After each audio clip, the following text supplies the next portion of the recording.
Assalamualaikum warahmatullahi wabarakatuh, pemirsa Newstara. Kali ini kita akan berbincang-bincang dengan Kepala BNN Kota Tarakan, Ibu Dr. Haja Agus Suryadewi. Apa kabar, Bu? Kabar baik. Kabar baik ya? Sehat. Alhamdulillah sehat. Ya. Pemirsa, berbicara masalah narkoba tentu tidak bisa dilepaskan dari posisi atau keberadaan BNN sebagai lembaga yang memang konsen menangani masalah penyalahgunaan narkoba, termasuk juga hal-hal lain yang berkaitan dengan narkoba.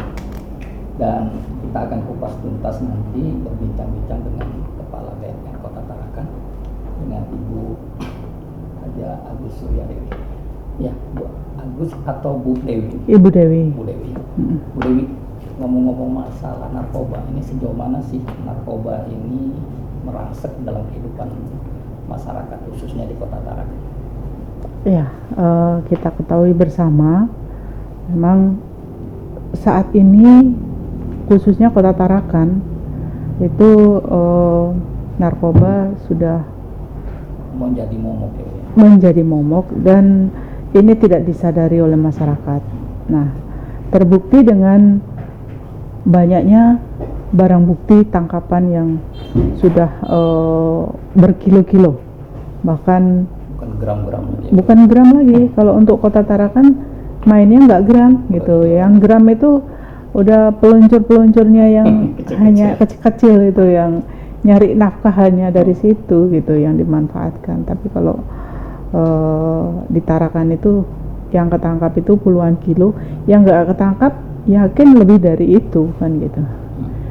Kembali Bu ya, kita bincang-bincang masalah narkoba ini. Kalau dari data yang dimiliki oleh BNN, segmentasi mana nih yang disasar oleh katakanlah mungkin bandar atau kurir yang bergentayangan ini di segala lini ini kayaknya? Iya. Untuk saat ini memang usia produktif lah yang menjadi sasaran para bandar pengedar ini, karena tujuan mereka memang juga salah satu misi yang paling mendominasi, dan itu tidak kita sadari bahwa bangsa ini akan dilumpuhkan oleh bandar narkoba itu yang berjaringan internasional itu, dan kita tidak sadar itu bahwa bangsa Indonesia itu akan dibodohkan.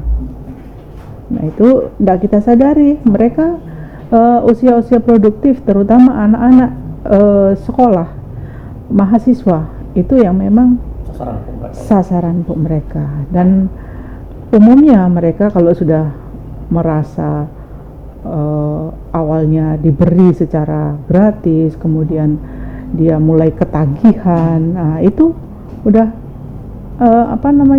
dia nanti akhirnya akan mencari sendiri barang itu gitu kan. Strateginya juga mereka cukup jitu ya. Cukup jitu.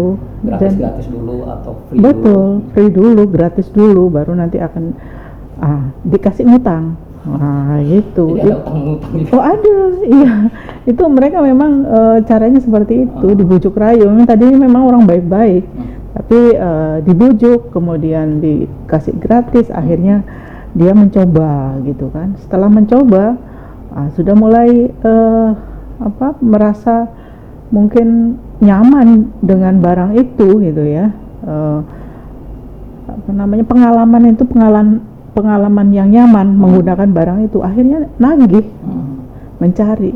Tapi kalau ketika dia menggunakan tidak ada rasa nyaman, mungkin dia juga tidak akan nyari lagi gitu. Itu pengalaman itu bisa terjadi, ada dua kemungkinan. Yang pertama, dia juga merasa nyaman dengan barang yang dipakai itu. Yang kedua, dia merasa tidak nyaman karena pada saat itu mungkin dia tidak kena gitu ya, feel-nya tidak kena. Jadi dia tidak merasa nyaman, ya nggak nyari gitu. Jadi bukan semata-mata dia begitu pakai langsung nyari lagi, enggak. Tapi melihat orang itu feel-nya seperti apa gitu kan, baru dia akan berdampak. Sebelum kita bicara yang lebih dalam, coba kita sedikit mengupas tentang di internal keluarga ya. Di internal keluarga ini seberapa besar faktor internal keluarga mempengaruhi seseorang yang dalam arti tadi usia produktif bisa masuk ke lingkungan atau jaringan ke keluarga, narkoba tersebut. di lingkungan keluarga. Kadang-kadang memang perhatian itu, bukan kadang-kadang ya, memang ini perhatian orang tua itu yang sangat diperlukan, dan kasih sayang itu juga sangat diperlukan oleh anak-anak. Mereka kadang-kadang berontaknya karena merasa tidak dapat perhatian dari orang tua, lalu dia mencari perhatian di luar. Itu ya, cari perhatian di luar. Nah, ini yang biasanya terjadi sama anak-anak remaja kita, yang kadang dia itu ingin protes sebenarnya, karena pengalaman kami beberapa kali menangani masalah yang rehabilitasi itu persoalan di dalam keluarga itu juga sangat menentukan, karena komunikasi kurang, kemudian kasih sayang juga kurang. Di rumah hanya sebatas orang tua ketemu, memberi fasilitas, lalu kasih sayang kurang, ya, kurang perhatian juga kurang. Yang penting kamu tak kasih fasilitas ini cukup semuanya, apa yang diinginkan dipenuhi semua, tapi anak belum cukup dengan hal itu, maka dia mencari kasih sayang di luar. Di luar itu caranya mungkin ya salah satunya itu dia ingin mencari perhatian sebenarnya awalnya, tapi bisa juga terjadi bablas gitu ya, karena kebablasan itu. Persentasenya cukup besar ini. Kalau dari data yang dimiliki oleh BNN, artinya faktor internal di keluarga itu yang tadi dikatakan, misalnya kasih sayang orang tua yang kurang, terus mungkin komunikasi yang kurang, walaupun dalam tanda petik juga fasilitas diberikan. Cuma kadang-kadang kan mungkin orang tua juga tidak melihat aspek psikologis anak gitu. Betul. Yang kadang-kadang juga butuh perhatian. Nah, ini kadang-kadang lepasnya kan di sini. Ya. Tinggi nggak persentasenya di Tarakan ini, Bu, dari faktor internal ini? Sebenarnya kalau data real kami itu kami belum melakukan sampai untuk terjun langsung. Tetapi kami kan ada namanya mitra kami, penggiat kami itu dari guru-guru. Yang guru-guru di sekolah itu ada namanya guru bimbingan konseling. Nah, itu juga salah satu penggiat kami. Nah, yang pernah juga dilatih oleh BNN untuk menjangkau di sekolah-sekolah. Dan ini yang kami beri bimbingan teknis untuk bagaimana mencari persoalan-persoalan terkait narkoba itu di sekolahnya masing-masing.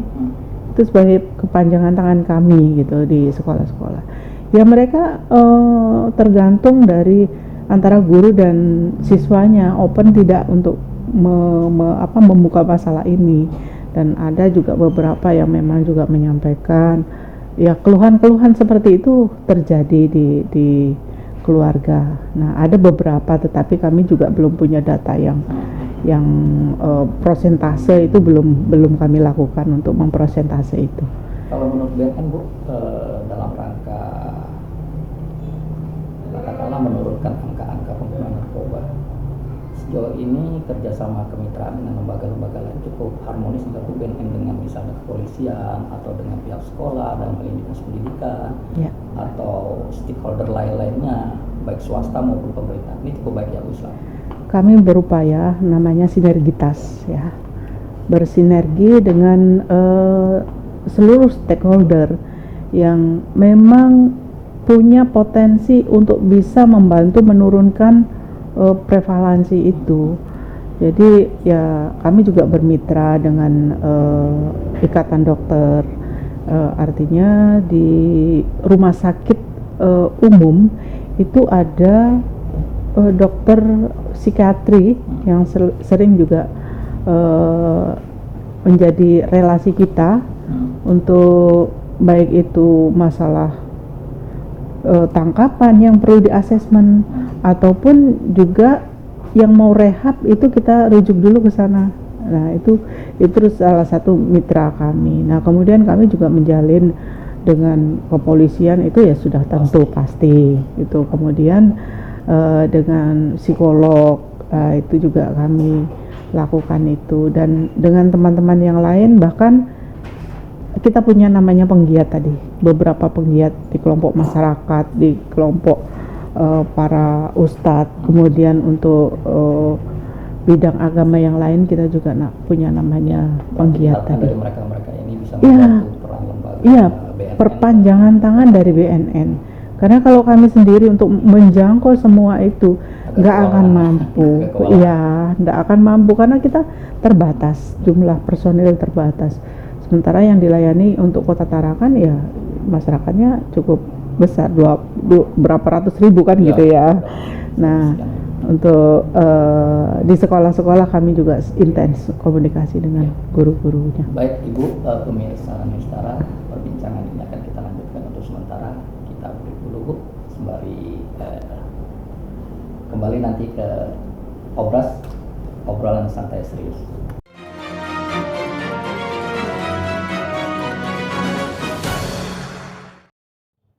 Bersama perangi narkoba, kita bisa. Bisa, yes!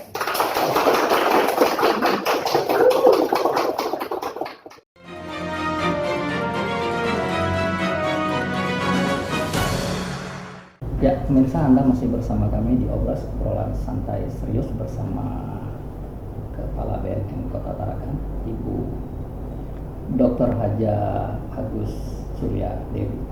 Ya Bu, tadi kita sudah sedikit mengupas tentang fenomena narkoba, termasuk usia produktif yang disasar para pelaku atau bandar narkoba. Ya, kadang-kadang kita harus menyadari juga Bu, kebutuhan ekonomi masyarakat ini juga untuk mencari jalan pintas, walaupun dalam tanda petik ya juga ini enggak kita inginkan, sehingga mereka juga mencoba masuk dalam dunia yang sebenarnya ini beresiko secara hukum juga. Ini sejauh mana Bu pandangan Ibu terhadap mereka-mereka yang, apakah cukup banyak ini mereka-mereka yang cari jalan pintas mungkin dengan jadi kurir narkoba, karena janji-janji dari para bandar juga cukup menggiurkan. Ya. Nah, ini pandangan Ibu sebagai Kepala BNN gimana nih? Ya, ini sebenarnya satu persoalan yang sangat merugikan bangsa kita, yaitu kalau di sisi globalnya bahwa negara lain sengaja ingin memperburuk kondisi ekonomi bangsa dengan mereka harus membeli narkotika ini dalam jumlah yang besar, bahkan triliunan ya untuk narkotika ini. Karena coba kita bisa bayangkan 1 kilo itu nilainya sudah miliaran rupiah. Nah, bagaimana yang beredar yang ditangkap oleh BNN sampai 1,6 ton. Nah, itu. Nah, ini berapa kerugian bangsa itu untuk hal itu? Akhirnya toh itu barang dimusnahkan juga. Hancur uang triliunan itu. Nah, ini juga yang masyarakat yang sampean bilang tadi bahwa mereka itu mencari jalan pintas. Sebenarnya dia diperbudak itu oleh para bandarnya. Yang pengedar kecil itu nggak bakalan kaya. Yang kaya bandarnya. Dia nggak bakalan kaya, dan masyarakat tidak pernah sadar itu. Tetap yang ketangkap siapa? Peluncurnya itu. Kadang-kadang saya kalau ini sekarang ini lagi ada tangkapan, saya prihatin gitu. Nah, melihat dia itu prihatin. Selalu saya tanya, kamu punya apa? Nggak punya apa-apa. Nah itu yang akhirnya, tapi ya mereka itu tidak jerah karena merasa mungkin itu mudah menjualnya. Tapi kalau mimpi kan nggak mudah aman juga Bu, artinya masih dikasih janji. Kadang-kadang apakah memang cash harus dikasih, misalnya kalau kurir katakanlah sekian puluh juta, kalau lolos ini sekian gram atau sekian kilo, itu biasanya dari tangkapan mereka yang ditangkap. Benar nggak itu dikasih bandar atau hanya janji saja nih? Mereka dijanjikan tapi keburu ketangkap duluan. Kebanyakan kurirnya itu keburu ketangkap duluan gitu. Iya, makanya bilang sepandai-pandai tupai melompat jatuh juga. Nah itu kebanyakan yang jatuh gitu loh. Karena sekarang ini makin canggih, BNN makin canggih. Semua punya peralatan yang canggih, nggak bisa disepelekan sekarang. Jadi hati-hati itu bandar yang besar-besar itu berhentilah sudah, Kalau nggak datang ke sini ngaku saya bandar gitu aja kan gitu. Nggak apa-apa, nggak ditangkap. Aku ditangkap. Harusnya kayak gitu, gentleman gitu loh. Berhenti sudah untuk merusak bangsa ini. Nah itu harusnya yang dilakukan oleh mereka itu. Jadi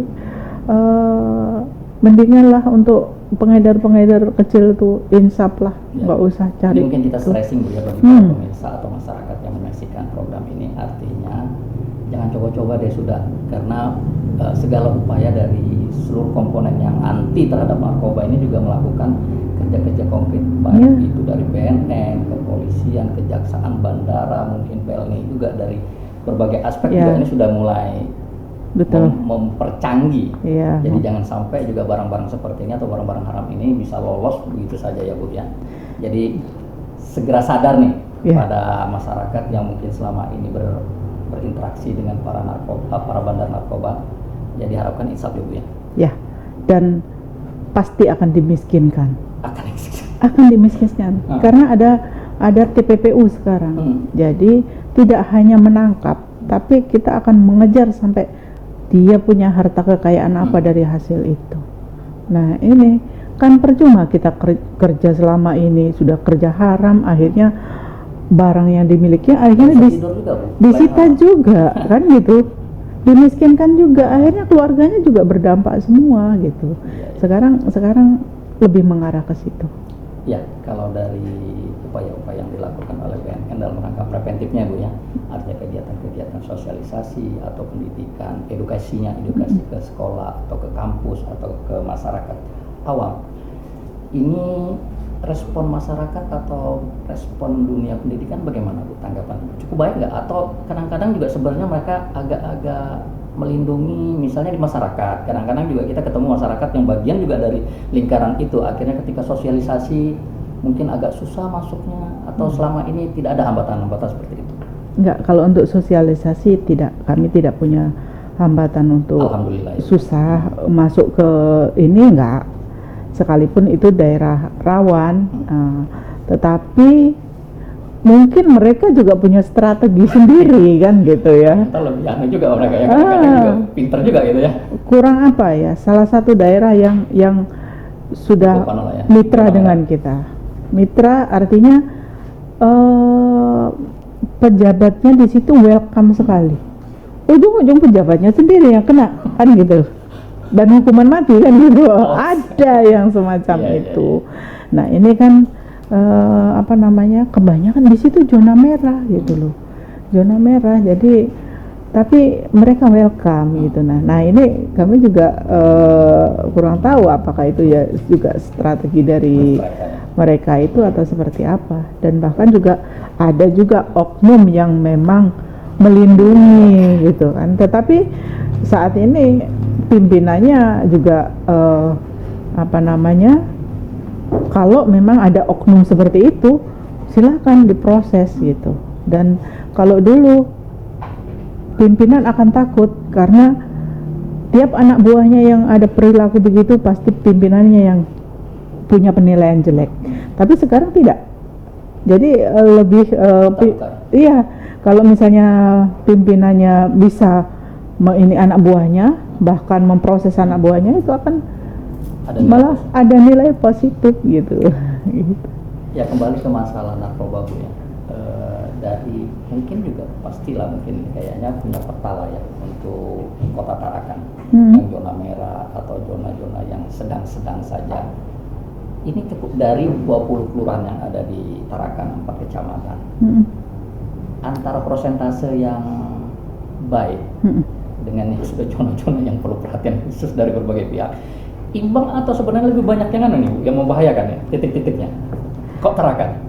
Untuk Tarakan itu karena kita itu kota transit, tetapi untuk persentase itu untuk Tarakan dan Kaltara sebenarnya juga cukup besar karena kita berada di posisi 5 dan berada di posisi 3. 5 itu setahun pakai, 3 coba pakai. Nah itu berdasarkan penelitian tahun 2016 itu. Nah ini artinya di kalangan usia produktif tadi yang saya katakan. Jadi artinya kita itu juga waspada loh Pak, kalau di peringkat Harus serius. nasional, iya harus serius. Nah, ini tergantung juga, kita sudah berupaya serius, bersinergi, tetapi bagaimana yang punya pemerintahan ini dalam hal ini juga berharap Pak Wali juga serius menangani ini gitu. Tidak hanya sambil lalu, kalau kita semuanya bersinergi dan serius menangani masalah ini, saya yakin narkoba bisa tuntas di Tarakan. Tapi kalau aparatnya juga nggak tegas, ya tentu Akan menjadi momok. iya begitu. Ya, keberadaan Kota Tarakan yang menjadi daerah transit dengan fenomena yang disampaikan tadi, artinya sasaran para bandar narkoba di usia produktif, titik-titik zona merah ini juga relatif mengkhawatirkan. Sebenarnya posisi daerah lain, misalnya Tarakan ini kan ada sekitarnya, ini ada beberapa kabupaten. Ini sejauh mana Bu mereka ini dalam hal sinergisitas penanganan masalah ini?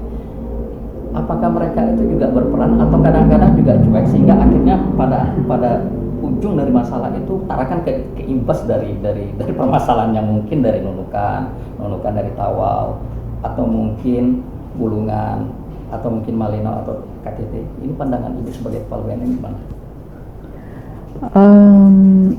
Kalau itu sebenarnya kewenangan Provinsi Kalimantan Utara, tetapi kalau saya menilai, saya melihat bahwa Nunukan, karena di sana sudah ada BNNK-nya, dan di sana tentunya juga sama dengan Tarakan, juga serius, dan Kaltara juga tentunya akan ini semuanya untuk kabupaten kota yang lain.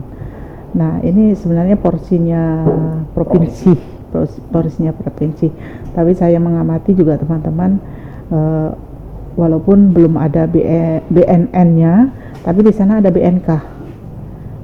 Untuk kabupaten kota ada BNK-nya. Gitu. Jadi kita berharap ya Bu, yang permasalahan narkoba ini paling tidak menjadi perhatian seluruh pihak, termasuk tadi Ibu sebutkan juga harapan dari kepala daerah Kota Tarakan untuk bisa konsen dan serius menyikapi masalah ini, termasuk juga stakeholder yang lain, karena ini juga nggak bisa, tadi Ibu di awal-awal juga sudah mengatakan bahwasannya pekerjaan ini cukup berat, tentu tidak bisa diselesaikan oleh BNN saja, tentu diharapkan juga stakeholder lainnya untuk bersama-sama bersinergi memerangi narkoba, baik itu dari usia produktif yang tadi menjadi sasaran, baik itu mungkin kawasan-kawasan yang mungkin menjadi jalur-jalur ini juga harus ditutup, termasuk juga bagaimana edukasi dan sosialisasi yang mungkin bisa lebih maksimal lagi. Baik pemirsa Nusantara, Anda masih bersama kami di Obras. Perbincangan ini akan kita lanjutkan bersama Kepala BNN Kota Tarakan, Ibu Dr. Haja Agus Suryadewi.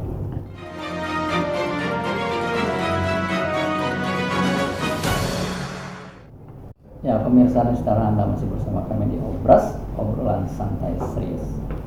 Ya, Bu Dewi, apa harapan Ibu sebagai Kepala BNN Kota Tarakan dalam menurunkan angka pengguna narkoba, termasuk juga kasus-kasus yang mungkin juga sebenarnya lemparan dari kabupaten sekitarnya? Apa harapan Ibu? Iya, semuanya bersinergi.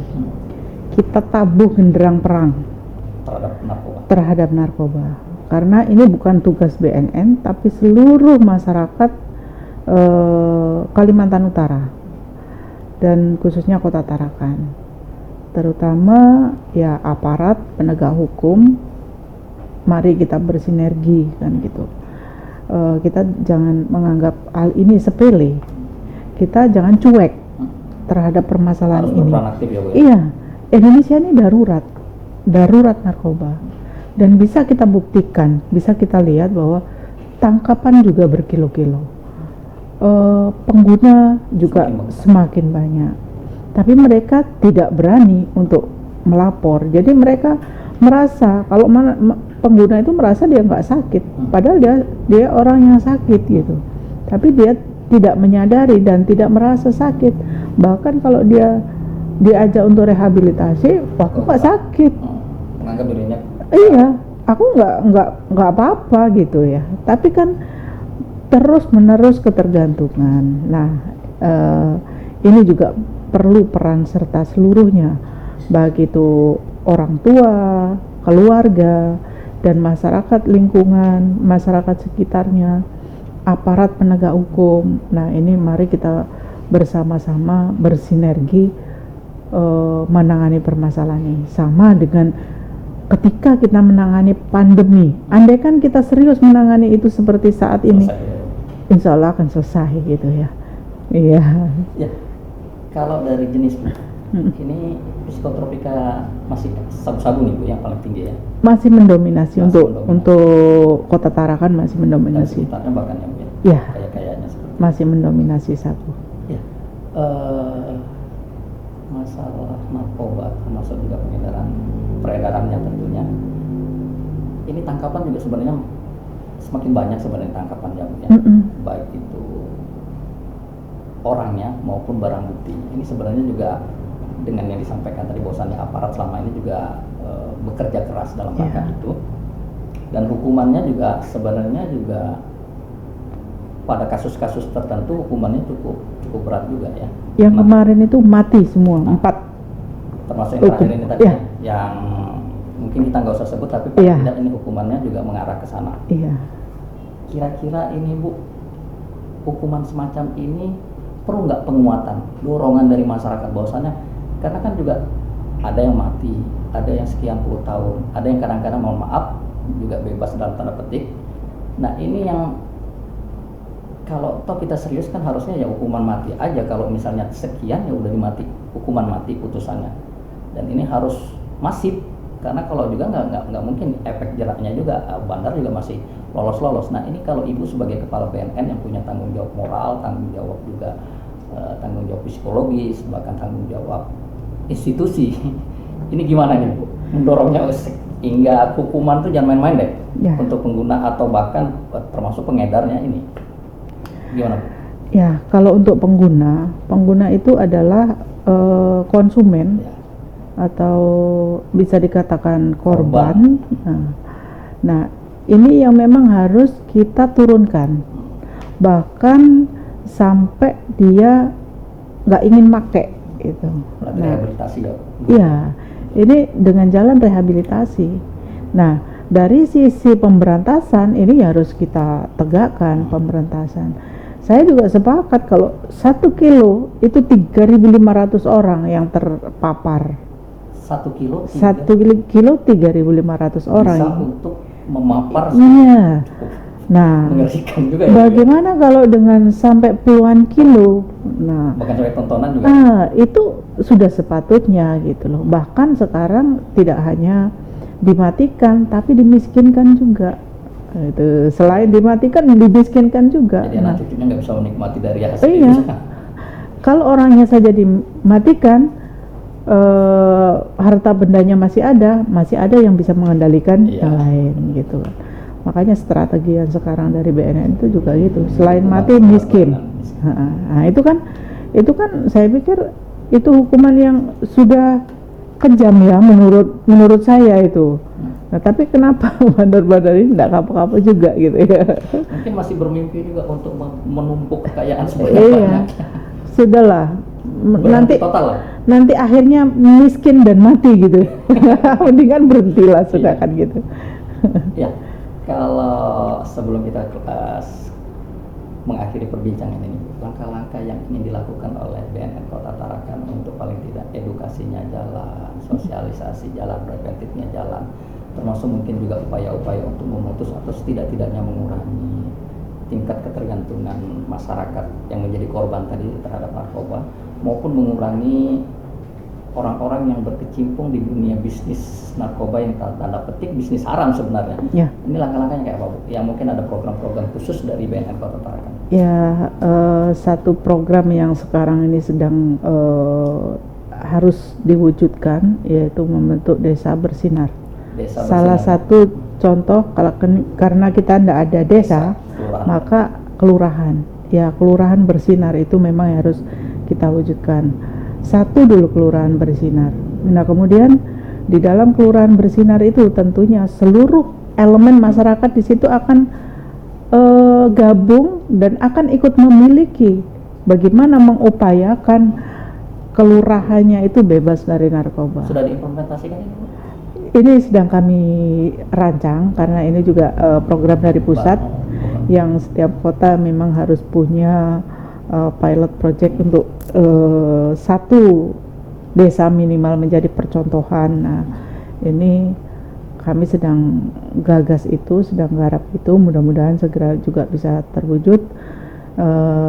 Salah satu desa atau salah satu kelurahan di kota Tarakan itu bersinar.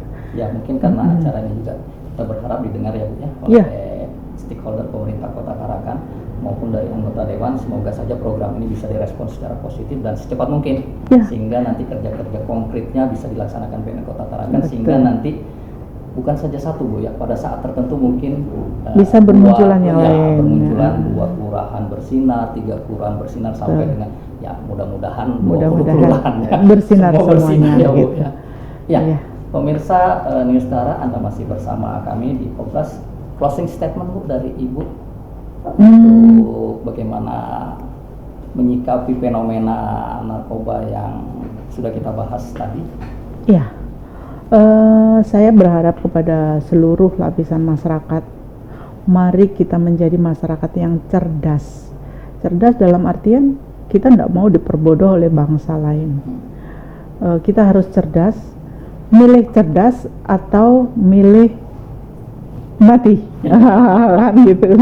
Mati sia-sia. Artinya kita tidak akan bermanfaat bagi bangsa ini. Jadi kalau pilih pakai narkoba berarti dia pilih mati sia-sia. Tapi kalau dia tidak pakai narkoba berarti itu adalah pilihan yang cerdas. Ya, pemirsa, terutama kalangan generasi muda, tentu permasalahan narkoba ini jangan coba-coba Anda sentuh, karena bagaimanapun juga resikonya cukup berat.